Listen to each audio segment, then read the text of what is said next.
आज के ब्लॉग की शुरुआत हो रही है मेरे गांव के अंतिम छोर से। और मैं आया हूं आज उधर के बड़े बड़े पेड़, यहीं का मैंने ब्लॉग बनाकर डाला था जिसको आप लोगों ने काफ़ी पसंद किया। और एक महीने पहले वाले ब्लॉग में मैंने यहीं का वीडियो बनाकर अपलोड किया था। उस समय फल लगे हुए थे, अभी फल नहीं है, फल झड़ चुके हैं। हमारे यहाँ गैया नहीं है, 6 साल से गैया पाल रहा हूँ मैं, और अब गैया नहीं है बोल रहे हो। वन की सीमा विभाजन का बोर्ड,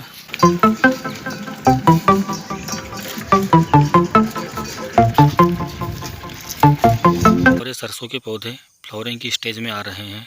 तो 1 महीना 10 दिन हुआ है अभी, और ये एक जगह एक पौधे में फ्लावर दिखाई दे रहा है। और ये चने के पौधे लगभग 8-10 इंच के हो चुके हैं। छोटे छोटे कुछ कवली फलियां लगी है। अब देखते हैं इसका क्या उत्पादन मिल पाता है हमें।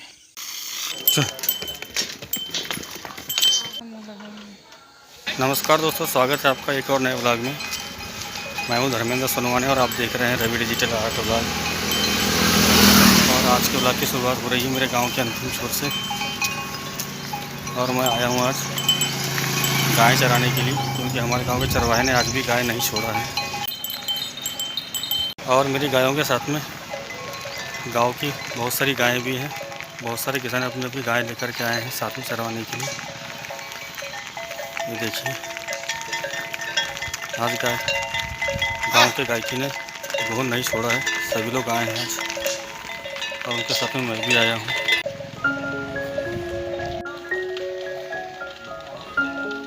उधर के बड़े बड़े पेड़, यहीं का मैंने ब्लॉग बनाकर डाला था जिसको आप लोगों ने काफ़ी पसंद किया। और 1 महीने पहले वाले ब्लॉग में मैंने यहीं का वीडियो बनाकर अपलोड किया था। उस समय फल लगे हुए थे, अभी फल नहीं है, फल झड़ चुके हैं पेड़ के, और नए पत्ते आए हुए हैं अभी।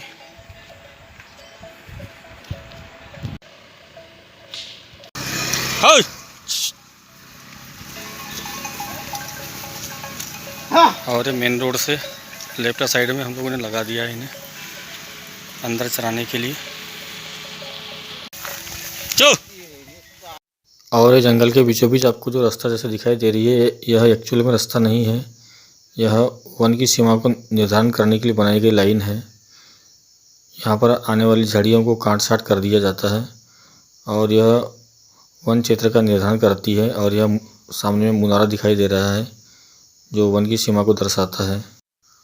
और ये राइट में जो दिखाई दे रहा है, ये लांजी का पश्चिमी वन परिक्षेत्र है, और लेफ्ट में जो दिखाई दे रहा है वह लांजी का पूर्वी वन परिक्षेत्र है। और मुनारे का इस्तेमाल लोग गलत काम के लिए कर रहे हैं।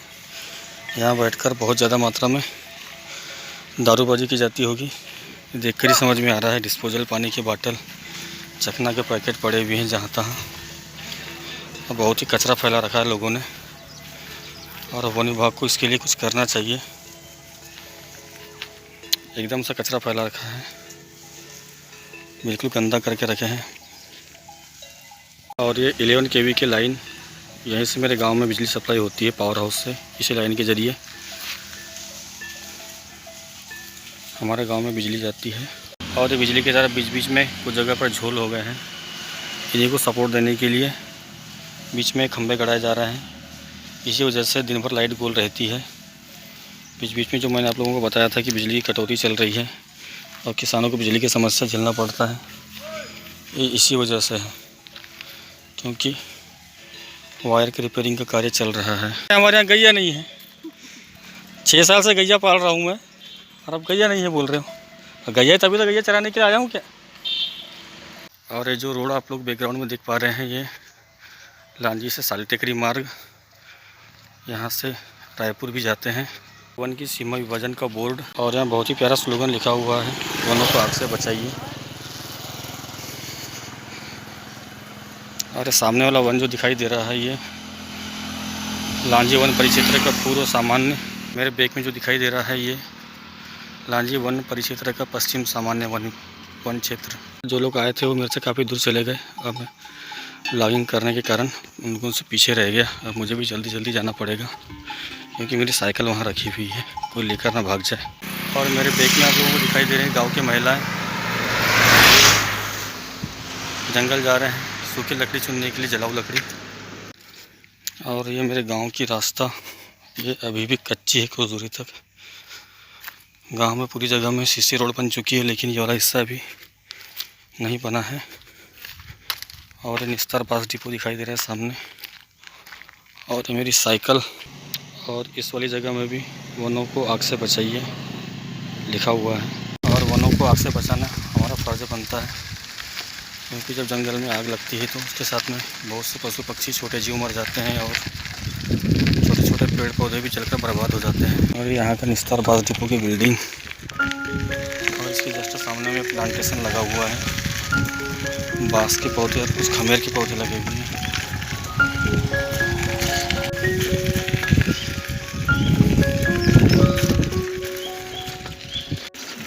और हमारे गांव के लोगों ने अपने घरों के सामने में जलाऊ लकड़ी इकट्ठा करके रखे हैं भोजन पकाने के लिए। अभी भी हमारे गांव में मुख्य रूप से भोजन पकाने के लिए लकड़ी का इस्तेमाल किया जाता है। और ये किसान अपने खेत में हल लगा रहा है रबी की फसल बोने के लिए।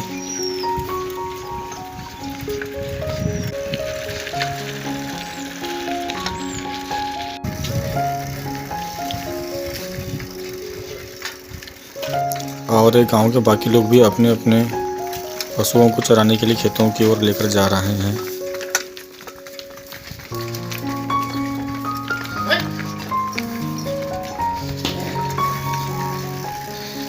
और अपने बकरियों को नहला रहे हैं।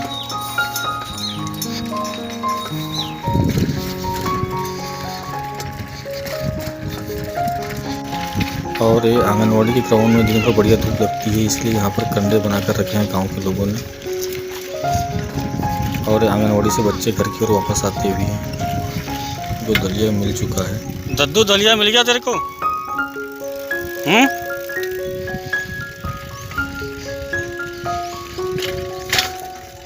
तो गैया को चरने के लिए छोड़ दिया था मैंने, और उसके बाद घर में आकर अपने छोटे मोटे काम निपटाया। और अभी मैं आया हुआ हूँ अपने खेत, और अभी तुवल तोड़ने का काम चल रहा है खेत में।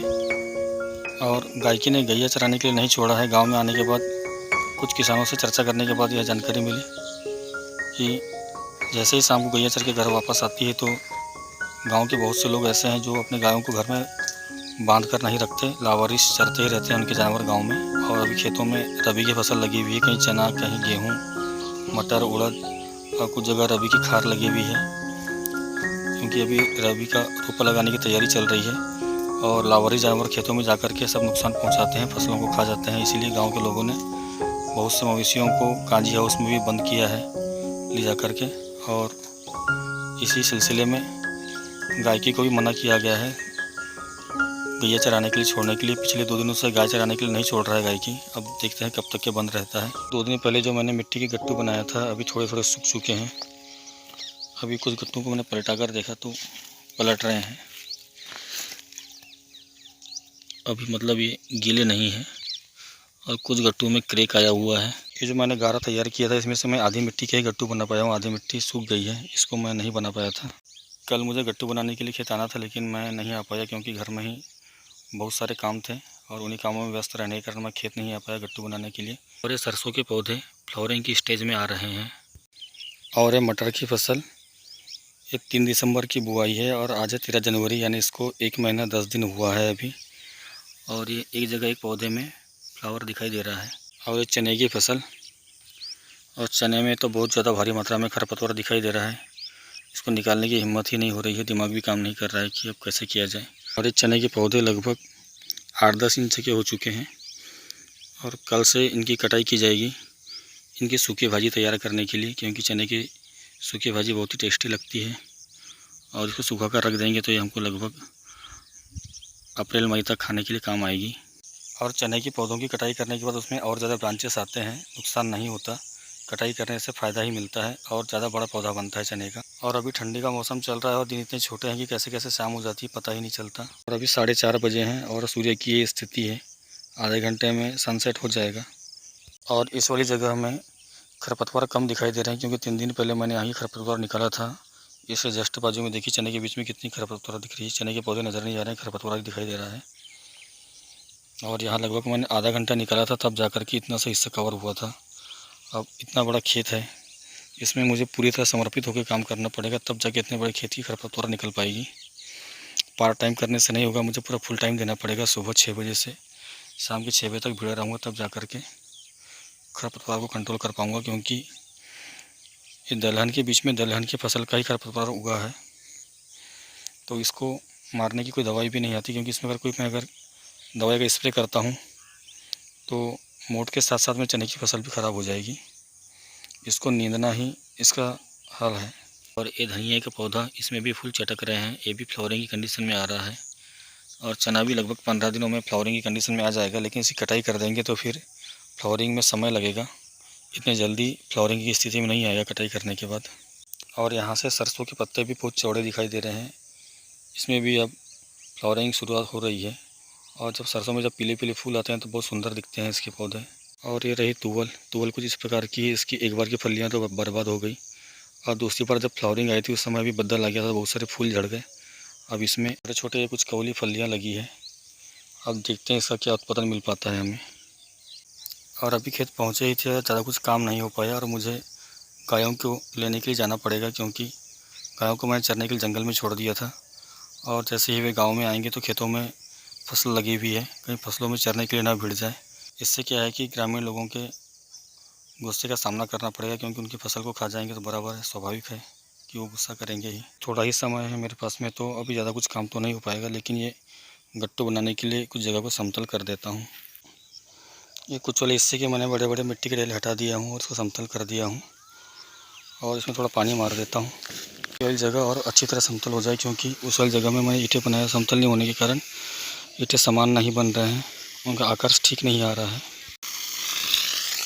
इस वाली जगह में मैंने पानी की सिंचाई कर दिया हूँ, और कल सुबह आकर के यहाँ पर धुम्मस चला दूँगा तो ये जगह समतल हो जाएगी। फिर मुझे गट्टू बनाने में आसानी होगी इस जगह में। और देखते ही देखते सनसेट होने लगा है, बिल्कुल पहाड़ी के नज़दीक पहुँच गया है सूर्य। अब सनसेट होने ही वाला है, और अभी 5:15 हुए हैं। अब मुझे गायों की फिक्र करना पड़ेगा, गायों को लेने के लिए जाना पड़ेगा मुझे अब गाँव की तरफ। फिर एक नीलकंठ पक्षी मेरे खेत के नीम के पेड़ पे आके बैठा हुआ है।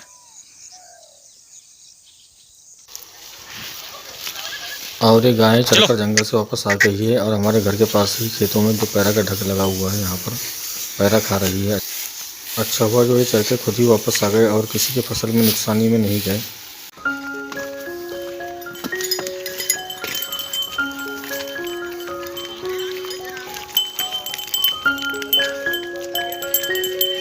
अगर आपको वीडियो पसंद आया हो तो वीडियो को लाइक करें और अपने दोस्तों के साथ शेयर करें। और आपको इस तरह के वीडियो देखना पसंद है तो हमारे चैनल को सब्सक्राइब कर लीजिए, इससे हमारी आने वाली वीडियो सबसे पहले आप तक पहुंचेगी। मैं धर्मेंद्र सोनवाने आपसे मिलता हूं अगली वीडियो में, तब तक के लिए जय हिंद, जय भारत, जय मध्य प्रदेश।